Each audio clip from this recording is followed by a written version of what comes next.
Carolina Storyteller tells stories that may not be suitable for all audiences. Listener discretion is advised. Stay spooky, my friends. Welcome back to the show, folks. I am Jonathan Phoenix, the Carolina Storyteller, and this is the Carolina Storyteller. Due to some technical difficulties, we're going to be ditching video for a while. Honestly, I'm having some equipment problems, and I want to produce quality content. So instead of trying to make video work with poor equipment, I'm just going to go back to the audio. People like the audio. Basically, I've been listening most to on Spotify. Not a lot of people hit the YouTube anyhow. YouTube will still get videos transferred over from Spreaker, but they won't be the video episodes that I've been doing. And we're just going to be running audio until I can get things fixed. This week, I'm going to skip a lot of the announcement things and kind of get into the story. Today is April 26th. It is the 38th anniversary of a world-changing event that happened in April 26th, 1986, in Pripyat, Ukraine. The Chernobyl reactor explosion occurred. I was 6 years old at the time. For those of you that don't know, the Chernobyl disaster is considered a level 7 nuclear disaster. It is one of two that have occurred in the history of the nuclear program. It is the worst level of disaster. The other disaster of this level is the Fukushima reactor disaster that happened in 2011. So, what's the story behind this tragic event? Well, Chernobyl reactor construction began in the 50s. It was completed in the early 70s. Or the first reactor went online in the early 70s. And I believe Reactor 4 went online in the early 80s. On the night of April 26th, just after midnight, a team of controllers, who weren't experienced, by the way, were running a test on reactor number 4. Now, this test involved powering the reactor down and putting the pumps on emergency backup to see how they would work in a low power situation. The plan was for the reactor to have its power output cut back to below 25% to cut the pumps down, and then kind of transfer them over to a secondary power system to have the pumps pumping in water. Now, if you know how a nuclear reactor works, the water kind of has to be going fluent to maintain the temperature of the core. Nuclear material is inside of the core, and control rods are used to control the nuclear reaction. These rods are put in to prevent nuclear particles from kind of bouncing off each other and producing heat. And as the rods are removed, more material kind of reacts together, heat is produced, and it goes through the water, producing steam, which turns a turbine, which produces electricity. Much like any other power source that we use the steam turbine idea, only the steam in this instance is created through nuclear reaction. So these technicians, they powered down the reactor, they followed the steps that they were supposed to follow, and then all of a sudden there was a surge of power in the reactor when they were running through the test.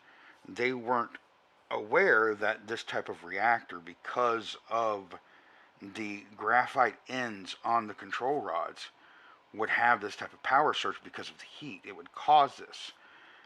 So they immediately hit what's called the G7 button, and that button is supposed to force the control rods down. Now, because the pumps were just coming up to operating pressure, the pumps began to flow in more water. The graphite ends had a reaction with that water, and that caused the first explosion.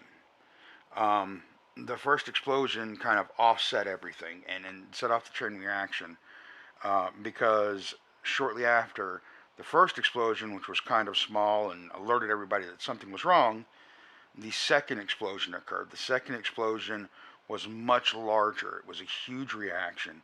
It blew the control rods, the roof, and the lid off of the containment vessel and out into the area surrounding Chernobyl. This shot radioactive materials, radiated graphite, um, parts of the core out into the nearby and surrounding areas of the building in which Reactor 4 was housed, and created a massive fire. Emergency responders responded to the scene only just to see this incredible blue light kind of shining up to the heavens and flames coming out of this uh, vessel that should not be opened. Meanwhile, the material inside the core was melting and melting quickly. The incident occurred on April 26th. The fire and the flames did not get extinguished until May 4th. This disaster continued going for not days, but weeks and months of them just trying to contain this.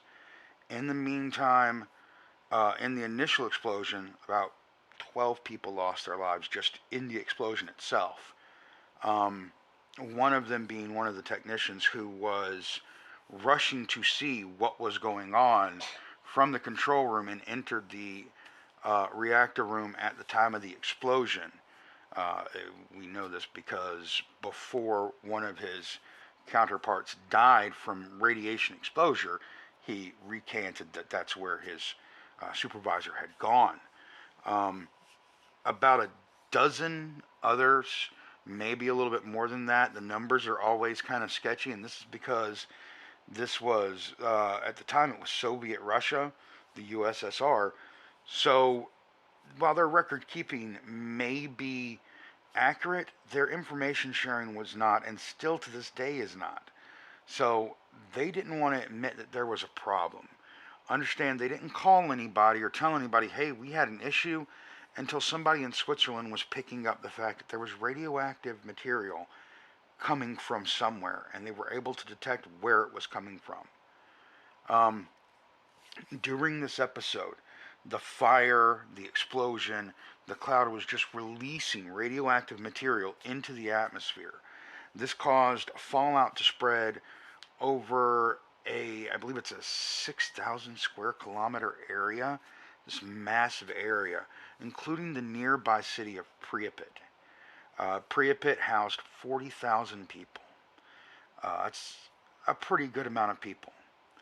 It took the Soviets 36 hours to begin the evacuation of that city. They decided that it was not safe, and they evacuated the city first, and then began evacuating the surrounding area within another 24 hours, clearing almost a 16-mile radius surrounding the Chernobyl reactor site of anyone who was living there to try and get them out of danger from the radiation and the fallout. It is said that from the initial radiation and fallout, only 100 people died, though several more were overcome with cancerous issues and die later. The initial fallout and radiation sickness only killed about 100 people. Um, Granted, again, we're talking about numbers that people aren't really sure of. You have to think responders didn't know what they were running into. So they were coming in and picking up these chunks of graphite that they weren't sure what they were, but they were glowing, not realizing they were grabbing radioactive material, and then dying shortly thereafter of radiation sickness. Several died on the scene, some went to hospitals and died shortly thereafter, but almost all of the initial responders did die from radiation sickness. And the second wave fared a little bit better. The government sent in all kinds of resources. They had construction crews going underneath the building trying to build a concrete barrier that would stop the nuclear material from melting down into the aquifer water system, because they realized that if it reached the water system, this nuclear material, there would have been a third explosion, a massive explosion, and this could have had global, um, global uh, effects of sending fallout as far as, you know, uh, Nevada from the Ukraine. So if you can imagine just the sheer amount of radioactive waste that could have been produced were the Soviet citizens not reacting as quickly as they did.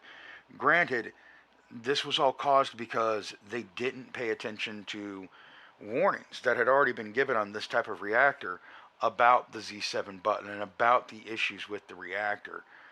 But that's kind of beside the point.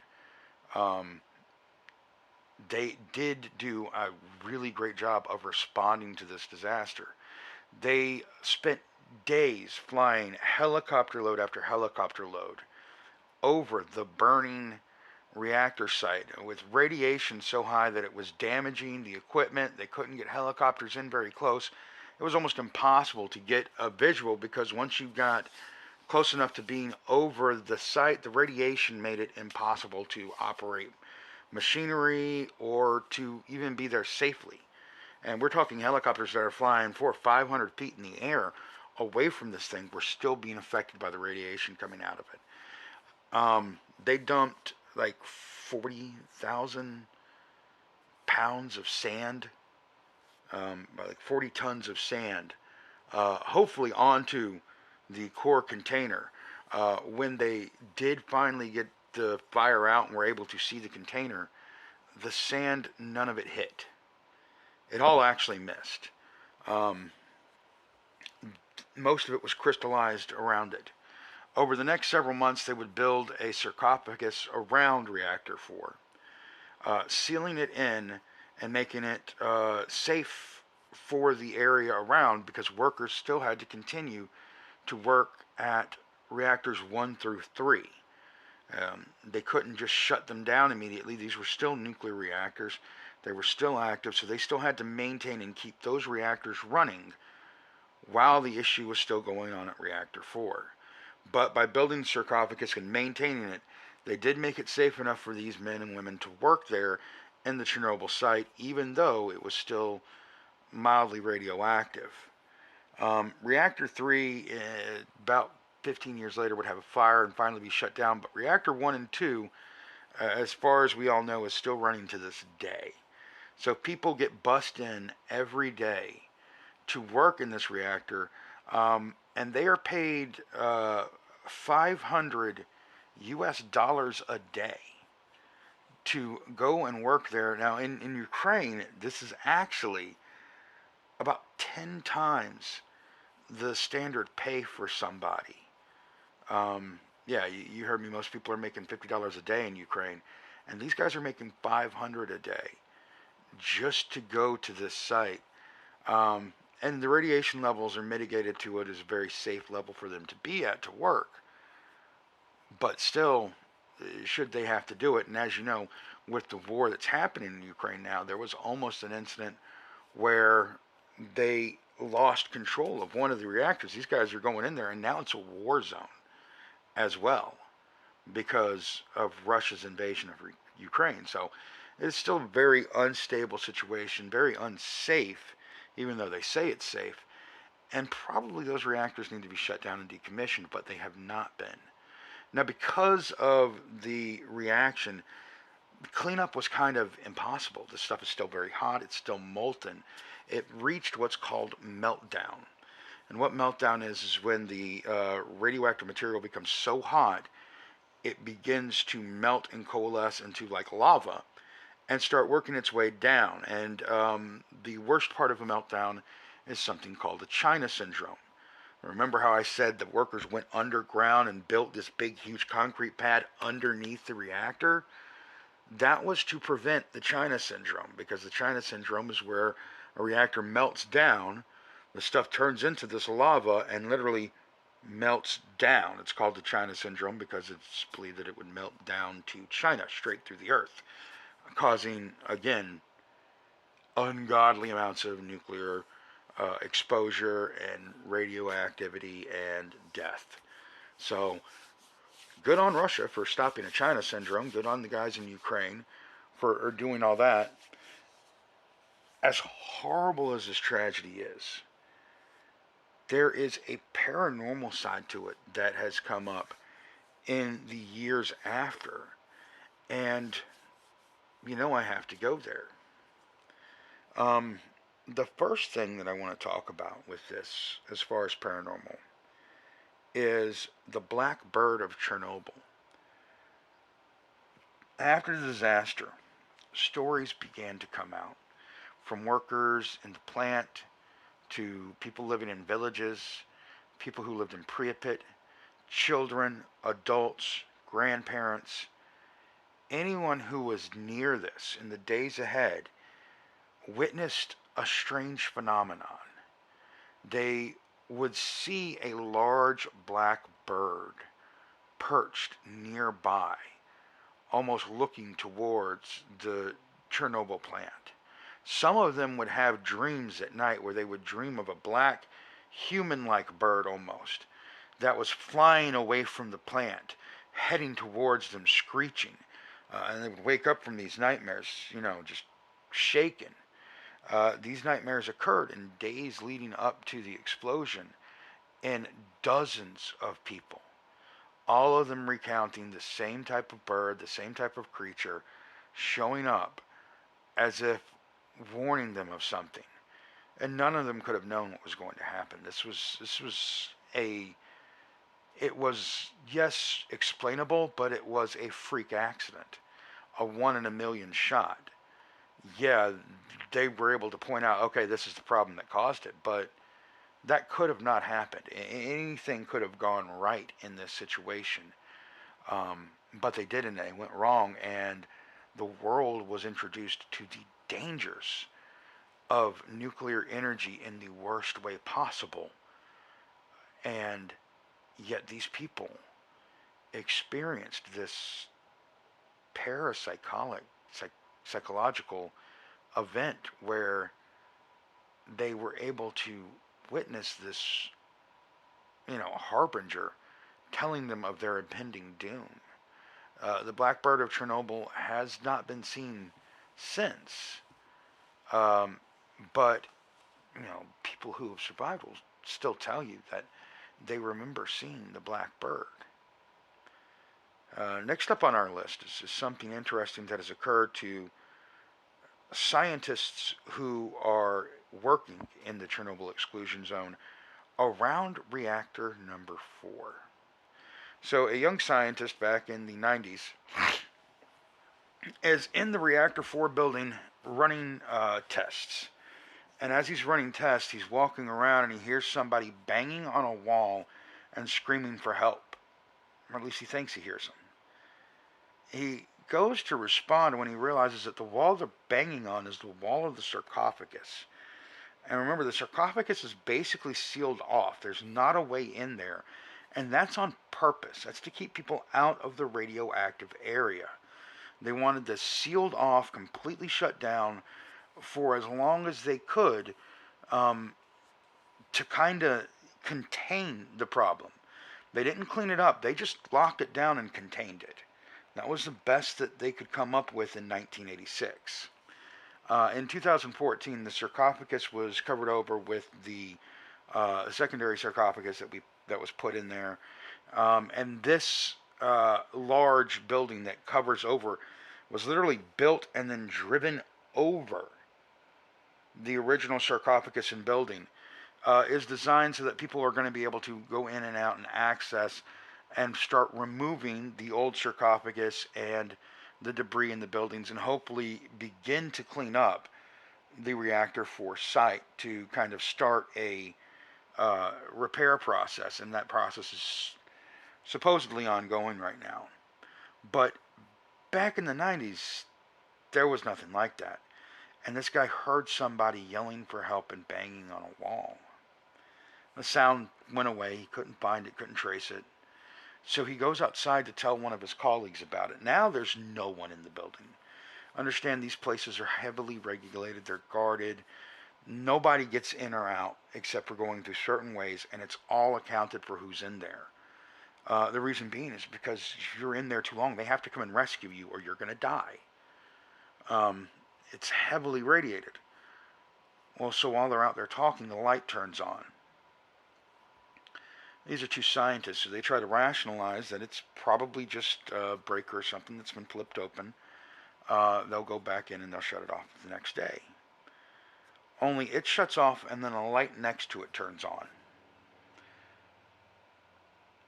That's weird, but maybe the first light blew and the surge continued through and tripped the other one. Except the second light then turns off and the first light turns back on. Now, they could explain it coming on once. They couldn't explain it coming on a second time. And they couldn't explain when they came back and the light was off, or that they found out that the light was controlled by a light switch. Since that time, the light has turned on and off randomly several times with no rhyme or reason. People can't explain it. It's just a weird light that comes on and goes off in the control building next to reactor number 4 at the Chernobyl site. The last thing I want to cover are the Chernobyl dolls.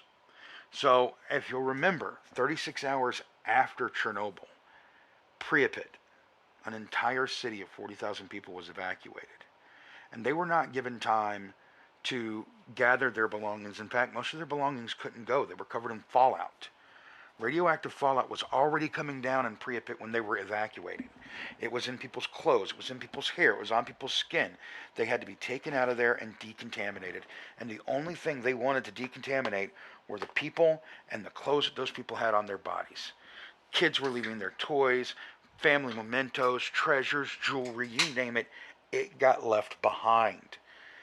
If they'd have had game systems, there'd be PS5s all over the place. They had to get out, and they had to get out right then. So it became like a ghost town, like what you see in the movies, where everything is just left as it was. Plates on the table with food that has rotted beyond the years now and is probably gone. Cups tipped over, chairs that have fallen over, just all kinds of crazy things just all left there. Then the dolls started moving. It started kind of small. Dolls would be turned and sat in windows facing out, or sat on doorsteps, or sat on chairs or children's beds looking out, like they were looking at you as you came through. And then more and more dolls were moved. They were put into yards and areas where they would be sitting watching roadways. More and more dolls. Now, the scientists and the search teams that went in there, they can't explain why these dolls are getting moved. They're not moving them. They assume that it is some kind of, urban tourists that are thrill seekers wanting to go into the abandoned Pripyat and think it's funny to move the dolls around. But more and more dolls were getting moved and placed in these mysterious places where they would be staring at people. And as you know, dolls are the creepiest thing. And the thing is it's not like they were new dolls. These were obviously dolls that were left from the 80s. They had the age, they had the wear, they had all of this. And they were radioactive as well. But it gets weirder. After a while, the dolls would start having things like gas masks and other pieces of material from, like, response to a radioactive site. Geiger counters, gas masks, medical tools would be left in their hands. Just really weird, mysterious stuff. And this is an ongoing thing that still happens today. People say that the dolls look like they're looking at you, watching you as you move through the town of Pripyat, almost as if they're the ghosts of Chernobyl's past coming back to haunt you. Now, I'm never going to find out what that's like because I'm never going to Chernobyl. And I wouldn't recommend you do it either. The exclusion zone is there for a reason. Radiation is extremely dangerous, and this was a terrible tragedy that occurred, even if it was an accident, even if it wasn't avoidable. This is something that should have not occurred, and something that in no way, shape, or form would you want to wish on anybody. This area around Chernobyl is unsafe. You can't go there and be safe. It's just not going to happen. It's deadly. It's poisonous. Going to Chernobyl is basically signing your death warrant. Don't do it. Um, you don't want to die from radiation sickness. It's very horrible because what radiation sickness does is it kind of breaks down the bonds in the cells of your body. It tears your body apart from the inside. Um, so, while all we have are the reports that come out of Chernobyl, hopefully one day, and it's probably going to be another 40 years from now, people will begin to go in and actually clean up Pripyat, and maybe Pripyat will be returned to a city where people can laugh and have fun. It was supposedly a pinnacle of Russian city building with these massive, nice apartments that had running water and all the amenities. They had a uh, amusement park there with a Ferris wheel and a merry-go-round and rides for the kids. There was a pool there. There were schools. All of these things Chernobyl had. These amenities in this modern, glistening city that they had built there as a marvel of Russian engineering and uh, technology. And it was all wiped out in an instant with the push of a button. That's our story for today, folks, and I hope that you enjoyed it. I hope that I did well by the victims and families of the Chernobyl accident, um, and I hope that you found the paranormal instances as intriguing as I did.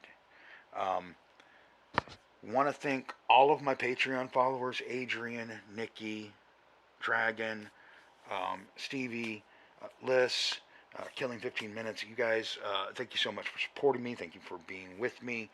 It really does help. If you are not a member of the Patreon, please go like and subscribe, follow the Patreon. You can get in on our 50th episode giveaway that's coming up. There's so much that we're going to be doing. Next week is Atomicon. I will be broadcasting live on the morning of Saturday, May 4th at 11 a.m. from Atomicon at the Aquatic Training Building, 1000 something road. It's on the Trident campus right in North Charleston. You can go there. Tickets are $20 a day, $30 for the whole weekend. Join me at Atomicon. Come and have some fun.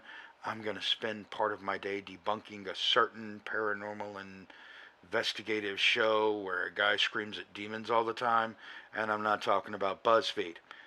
Um, but we're going to have a lot of fun, so I hope to see you guys there at Atomicon. Anyway, this is the show. I am Jonathan Phoenix, the Carolina Storyteller. Stay spooky, my friends.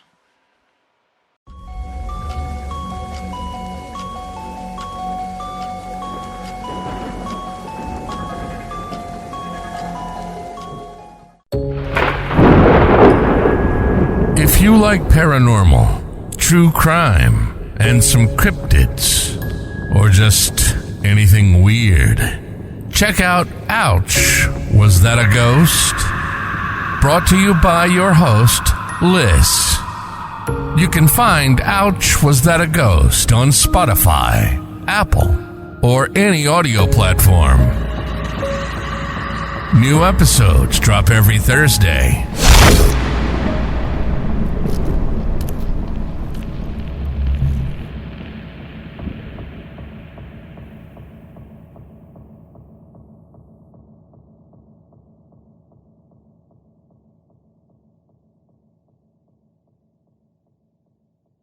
Hi, I'm Joe. And I'm Daisy. And this is the Film Joe podcast, where we invite you to talk film. We'll talk about the good, the bad, and the not so bad, all in the spirit and for the love of film. Catch us on Spotify, Amazon Music, Audible, iHeartRadio, or wherever you get your podcast fix.